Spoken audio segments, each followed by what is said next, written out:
Hello all, this is my fifth video in the series of clinically oriented anatomy case-based questions and answers with explanations, which will help in integrating the knowledge of anatomy with clinical aspects.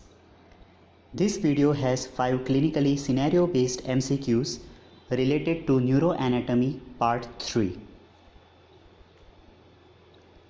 Now coming to scenario 1, on examination, a 27-year-old patient is able to look straight ahead with both eyes.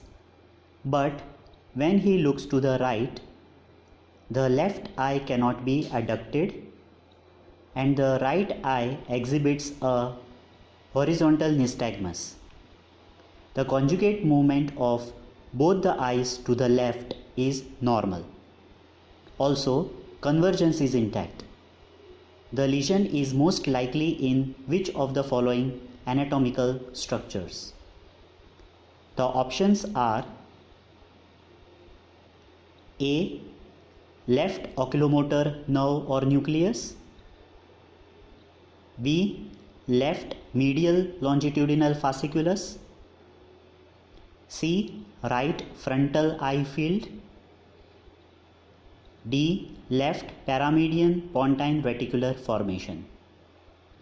The correct answer is B. Left medial longitudinal fasciculus. So in order to understand why the lesion is in the medial longitudinal fasciculus, let's learn about the function of the frontal eye field, then paramedian pontine reticular formation, and the medial longitudinal fasciculus. Now what is the function of frontal eye field? As we can see in this diagram, here left side frontal eye field will send projection to the opposite side, that is in this case the right side paramedian pontine reticular formation, which is there in the pons very near to the abducent nucleus. This paramedian pontine reticular formation is the horizontal gaze center. This will again project to the same side abducent nucleus. Now the abducent nucleus contains two types of neurons. The majority of the neurons, they are the neurons which will supply the lateral rectus muscle of the same side, and the other are the internuclear neurons which will cross and via the opposite medial longitudinal fasciculus innervate the oculomotor nucleus of the opposite side, which will eventually supply medial rectus muscle.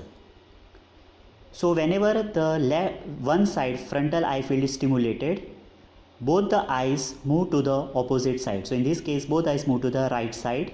So this is the horizontal conjugate deviation of the eye. So the centers involved are mainly the paramedian pontine reticular formation. So in this case this is the right paramedian pontine reticular formation, which will receive the inputs from the opposite frontal eye field, and this paramedian pontine reticular formation of that side, if stimulated, will cause both the eyes to move to that side. So here in this other diagram we can see the abducent nucleus contain neuron which not only supply the lateral rectus muscle of that side via abducent nerve, but there are interneurons which will go to the opposite side, cross and ascend via medial longitudinal fasciculus and supply the oculomotor nucleus, which will eventually supply medial rectus muscle, and this will cause deviation of both the eyes to one side. So in this case there is lesion in the left side medial longitudinal fasciculus. That's why when the patient tries to see to the right, the left eye cannot be adducted because of lesion of the MLF fibers which supply the oculomotor nucleus supplying medial rectus. But when both the eyes move to the left, that is the normal, because left abducent nucleus is normal and the opposite right MLF is also normal. Also there is no involvement of oculomotor nerve or nucleus, because in the question it is given that convergence is intact, and that is possible only when both the medial rectus muscle they contract which are supplied by the oculomotor nerve and nucleus. So there is no lesion in the oculomotor nerve or nucleus. Also, right frontal eye field is not the correct answer, because here in the question it is there that there is the conjugate movement of both the eyes to the left is normal. So that is only possible if the right frontal eye field is normal. Also, right frontal eye field projects to the left paramedian pontine reticular formation, which cause conjugate deviation of eyes, both the eyes to the left, which is normal. So in this case, all these structures are normal except the left medial longitudinal fasciculus, which is intact. That's why when the patient looks to the right, the left eye cannot be adducted. The right eye exhibits horizontal nystagmus. So the lesion is in the left medial longitudinal fasciculus. This syndrome is also known as MLF syndrome or internuclear ophthalmoplegia. Now coming to scenario 2, in a 78-year-old patient, on neurological examination, it was found that she was having paralysis as well as loss of sensation, some sensation in her left upper and lower limbs. And when she was asked to protrude the tongue, it deviated to right side. Where is the lesion located? The options are A. Left medial medulla, B. Right lateral medulla, C. Left lateral medulla, D. Right medial medulla. Now we know that the lesion is in the medulla oblongata because of the involvement of the tongue. There is paralysis, loss of sensation, and on protrusion of tongue it deviates to the side, one side. So it means there is ipsilateral cranial nerve deficit and contralateral hemiplegia. So classical brainstem lesion, and because of the involvement of the tongue we can say it is the medulla. But which part of medulla? Because the tongue deviates to the right side, so lesion is in the right half of the medulla, and most likely it is in the right medial medulla. So let's understand this, why. This syndrome is classically medial medullary syndrome, in which the black shaded area is the part which is affected by occlusion of the artery, mainly in this case the branches of anterior spinal artery, which affects the corticospinal tract, which are descending motor tract, causing contralateral hemiplegia. There is involvement of hypoglossal nerve, which is emerging from hypoglossal nucleus, and that's why there is ipsilateral lower motor neuron type of paralysis of that side of muscles of tongue.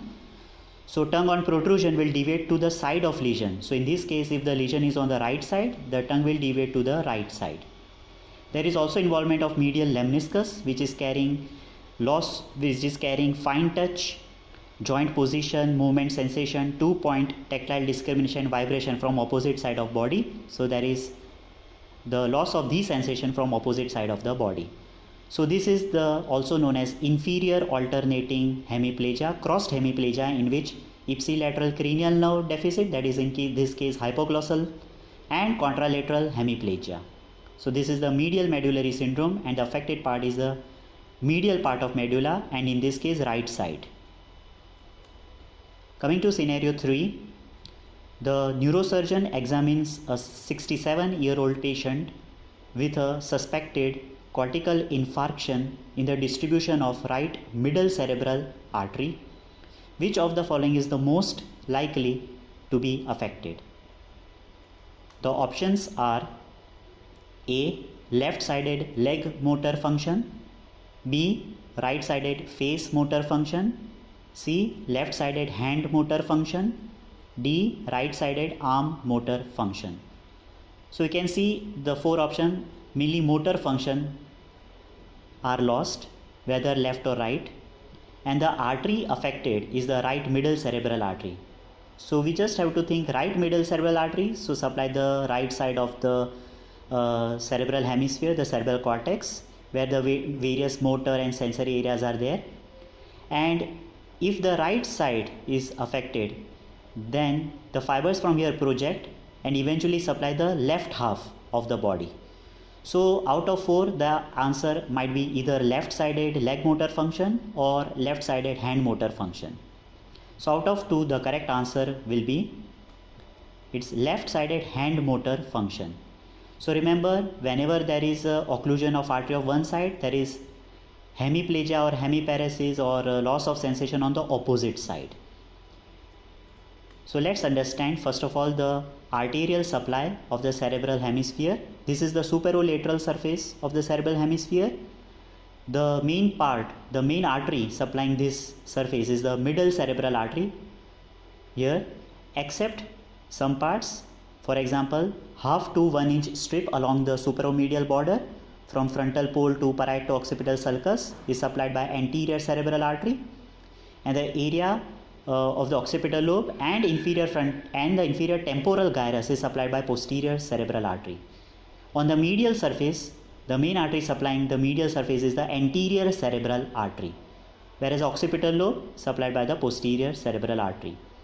So first of all, we must know the arterial supply of the two. Secondly, which are the parts of the body which are represented along the different sulci and gyri.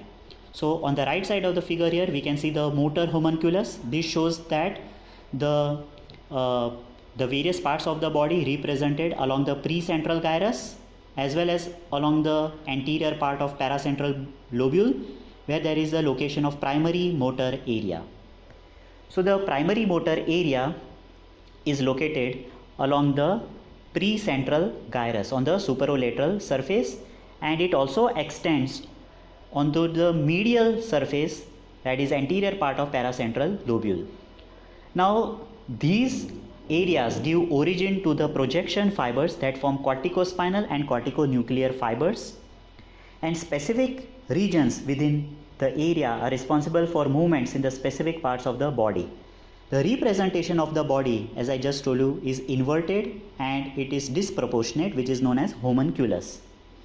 Also, the other thing to know is that the area of cortex representing a part of the body is not proportional to the size of the part, but rather to the complexity of the movements in the region. So there is a relatively large area of cortex which represent the hands, digits and the lips. So here we can see that the hand, then the arm, face, tongue, lips, they are all represented along the precentral gyrus, whereas the leg and the foot, they are mainly represented along the medial surface, that is anterior part of paracentral lobule. Secondly, we must know the arterial supply. We know that the medial surface is supplied by anterior cerebral artery. So that areas where the leg and foot are represented is supplied by anterior cerebral artery and not middle cerebral artery. Whereas these areas where the hand, arm, they are represented, so that area supplied by middle cerebral artery. That's why when there is a occlusion of the right side middle cerebral artery, so the affected area will be left side hand motor function. So it cannot be left side leg, because leg is represented on the medial surface which is supplied by anterior cerebral artery.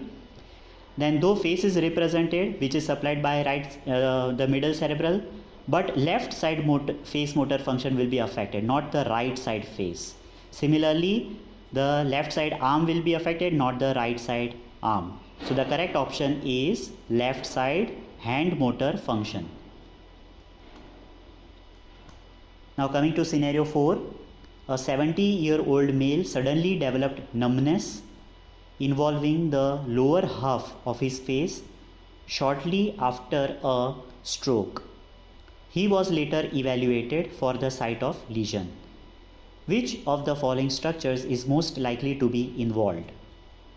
And the options are: A. Ventral posteromedial nucleus of thalamus, B. Facial motor nucleus in the pons, C. Ventral posterolateral nucleus of thalamus, D. Lower part of precentral gyrus. The correct answer is A. Ventral posteromedial nucleus of thalamus. So in the stem of question it is just given there is numbness, that is loss of sensation involving lower half of face. Nothing else is given. So we just have to simply know that these are the sensation which will travel up and will relay in the nuclei of thalamus. In this case, as the sensation is from the face, which is carried by the trigeminal nerve, so we can see here the different parts of the face, the sensation carried by different branches of trigeminal nerve, eventually relaying in one of the sensory nuclei of trigeminal in the brainstem, and then the fiber will ascend up, and this is known as trigeminal lemniscus, and these are nothing but the trigeminothalamic tract, which will go up to the thalamus and relay in the ventral posteromedial nucleus of thalamus. So that is the correct answer. There are two important nuclei in the thalamus. One is the ventral posteromedial, other is ventral posterolateral. The ventral posterolateral will receive spinal lemniscus, that is spinothalamic tract, and medial lemniscus, the sensation like touch, pain, temperature, pressure, vibration, proprioception from the opposite side of the body, whereas the ventral posteromedial nucleus will receive trigeminal lemniscus, that is the same sensation but from the face region, and also the taste fibers.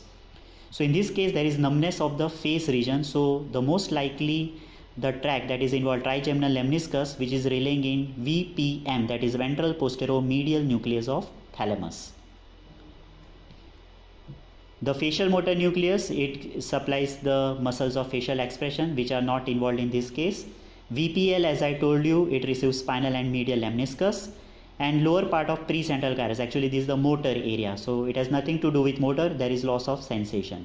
So the correct answer is ventral posteromedial nucleus of thalamus. Now coming to scenario 5, a 14-year-old boy complained of headaches for several months. On examination, he is found to have bilateral papilloedema with up-gaze palsy. His pupils fail to constrict in bright light but constrict normally with accommodation. He also has convergence retraction nystagmus. MRI revealed a tumor which is most likely to compress which of the following parts of the brainstem? The options are A. Dorsal pons, B. Midbrain tegmentum, C. Dorsal medulla, and D. Midbrain tectum. The correct option is D. Midbrain tectum. So this is the classical perinode or dorsal midbrain syndrome, which is mainly due to compression of the rostral, that is upper part of the midbrain, and pretectum at the level of superior colliculus. So we can see here, this is the superior colliculus, the region, and there are some important structure related to it. Just above it there is a gland, that is a pineal gland or pineal body. The pineal gland or pineal body is located between splenium of corpus callosum and superior colliculus. Looking at the age of the patient, there is a 14-year-old boy, right? So most likely cause is either the stenosis of the cerebral aqueduct, which is the cavity in the midbrain, or maybe tumor, that is most likely pinealoma, which compresses the superior colliculus and the related structure, that is pretectal nucleus. So it is the upper part, rostral part of the midbrain, that is midbrain tectum, where the colliculus is located. Now what are the groups of signs and symptoms in perinode syndrome? So here in the stem of question also, the patient has up-gaze palsy. So the characteristic symptom is the limited conjugate up gaze. It occurs because of the involvement of the vertical gaze centers, which are in the very close proximity to superior colliculus. Down gaze is also classically preserved. It is present, right? It is preserved. Why? Because still the correct explanation is not there, but it is suggested that pathways for the down gaze are directed more medially, whereas the fibers for up gaze are directed laterally, so they are most likely to be affected in the pressure effects of any space occupying lesion. Sometimes there may be combined up gaze and down gaze palsy. Rarely there could be only down gaze palsy. There could be conjugate down gaze in primary position, which is known as setting sun sign. The other symptom or sign which we can see is the large pupil with light near dissociation, that is involvement of pupils. There is poor pupillary constriction to light but preserved constriction with convergence. The pupillary light reflex fibers synapse at pretectal nucleus and then go to Edinger-Westphal nucleus of same side as well as opposite side through posterior commissure, making these susceptible to external compressive effects of mass lesions. So it is thought that the fibers for the near reflex, they are located more ventrally, so they are spared in Perinaud syndrome, which is in this case the condition. The third thing is a convergent retraction nystagmus, which is characterized by irregular jerky nystagmus associated with convergence and retraction of both eyes, especially on attempted up gaze. There may be presence of upper eyelid retraction also, which is known as Collier sign. This is thought to be due to damage to the levator inhibitory fibers at the posterior commissure. There may be loss of convergence in less than a quarter of patients. So this groups of signs and symptoms is seen classical in Perinaud syndrome or dorsal midbrain syndrome. So thank you, and keep sharing, like and subscribe my channel if you benefit from this video, and look forward to more such case-based scenarios involving clinical anatomy of all the regions of the body. Thank you.